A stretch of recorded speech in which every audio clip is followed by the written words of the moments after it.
Coming up on Network Africa, presidential candidates in Nigeria launch campaigns ahead of the 2019 election.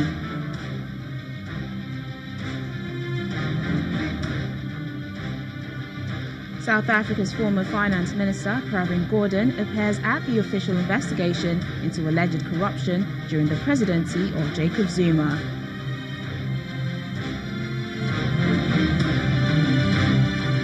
Dozens of migrants rescued by cargo ship refused to disembark after docking at a Libyan port.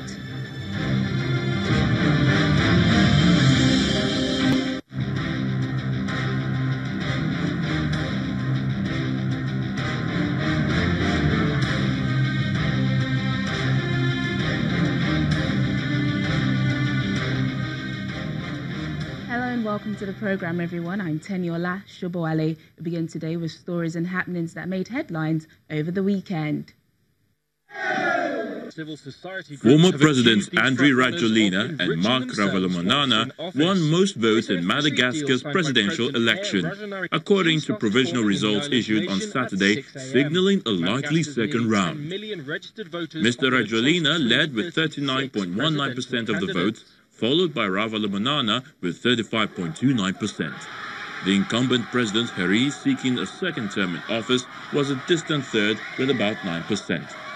The Independent National Electoral Commission, INEC, said a total of 36 candidates ran for president and the turnout was 54.23%.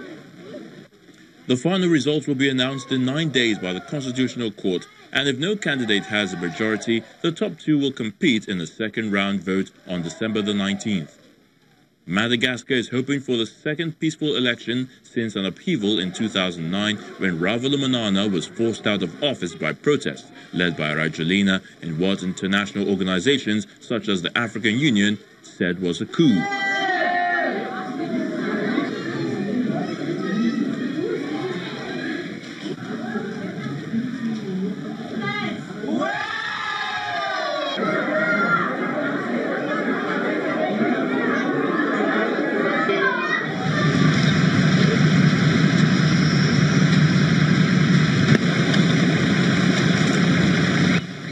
Funerals were held on Saturday for 6 United Nations peacekeepers killed earlier this week in clashes with militias in Congolese eastern city of Beni. The UN flag covered the coffins for the peacekeepers from Malawi, who along with one peacekeeper from Tanzania and 12 Congolese soldiers died on Wednesday, November the 14th, during a joint operation against the Ugandan Islamist group Allied Democratic Forces, ADF.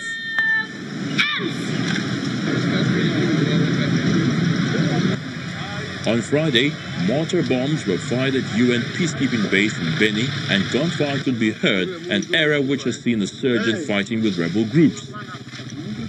Beni is the epicenter of the region's Ebola epidemic, and efforts to control the outbreak, the worst in Congo's history, with over 300 infected and two-thirds of those killed, have been hampered by insecurity.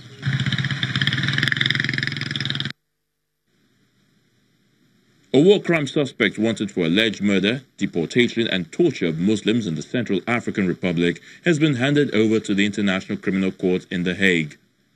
C.A.R. officials transferred Alfred Yekatom on Saturday to officials from the Global Court, which is looking into more than 6 years of violence, which has destabilized a fragile region at the heart of the continent. Mr. Yekatom, a sitting member of parliament once nicknamed Rambo, was flown out of the country and arrived in the court's detention center in The Hague in the early hours of Sunday. Nigeria's President Muhammadu Buhari has promised Nigerians that he will consolidate on the achievements made over the last 3.5 years if he is re-elected in 2019. President Buhari offered this assurance at the official flag-off of his campaign in Abuja, where he unveiled a document, The Next Level, highlighting his achievements and projections for the next 4 years.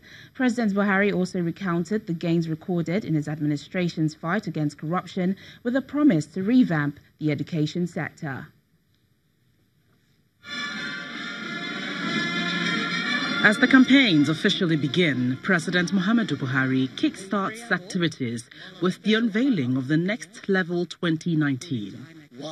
We still need this administration. Governors, members of the Federal Executive Council and National Assembly, as well as stakeholders of the All Progressives Congress, gather at the State House to witness the unveiling of two major documents.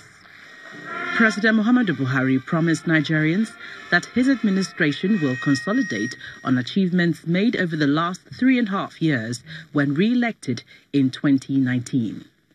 We are certain that these past few years have put us in good stead to press on the next level of building an even stronger nation for our people. We were a nation at all, but we delivered on our commitment to secure the territorial integrity of our nation in the face of a raging insurgency that devastated many parts of the Northeast.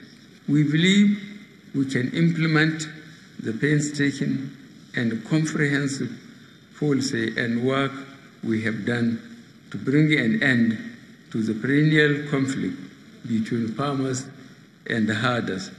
The president is also counting gains recorded in its fight against corruption as he promises to revamp the education sector, among other things. Corruption is an existential threat to Nigeria. Despite the gains we have made in closing the gates, we know that there is still much ground to cover to stop systematic corruption. I am not unmindful of the fact that today is the day that presidential and National Assembly campaigns kick off. I urge all candidates and supporters of all political parties to go about the campaigns peacefully and decently. We have no other country but Nigeria. Let us not set it ablaze because of politics or sectional interests.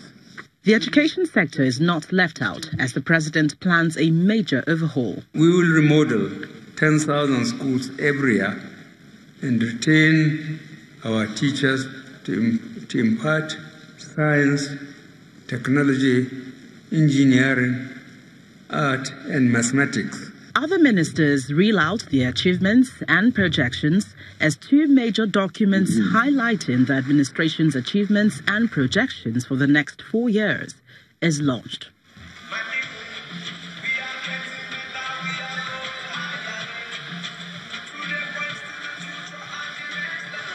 According to the presidency, these achievements are only a tip of the iceberg, but Nigerians will be looking to see how the government will deliver on its promises as they are faced with choices in the upcoming general elections.